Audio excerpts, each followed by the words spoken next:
Welcome to Luca is a Billionaire, where the only thing I invest in is your answers. You start by powering off the Motorola One 5G Ace and removing the SIM tray so nothing shorts when you work.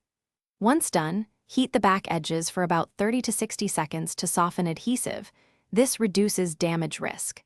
Use a suction cup and thin picks to lift the rear panel slowly. Work around the perimeter. You want steady pressure and patience because rushing can crack plastic clips. Make sure to stop and reheat any stubborn spots before forcing separation.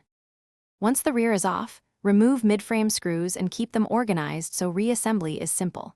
Next, disconnect the battery first to prevent accidental shorts, then disconnect the display flex cable with a plastic pry tool to avoid damage to connectors.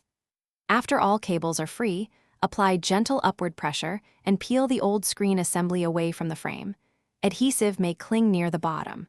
Take your time because connectors and brackets are fragile, and replacing a damaged bracket you position the new screen into the frame, aligning tabs and connector ports, then reconnect the display cable and attach the battery.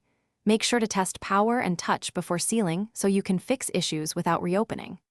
Once confirmed, reinstall the mid-frame and screws, then apply fresh adhesive or heat-activated strips and press the back panel firmly for 10 to 15 minutes to bond. If the screen shows no image or touch fails, recheck flex connections and battery seating as a first troubleshooting step. Thanks for watching and please subscribe. It's the best investment you'll ever make.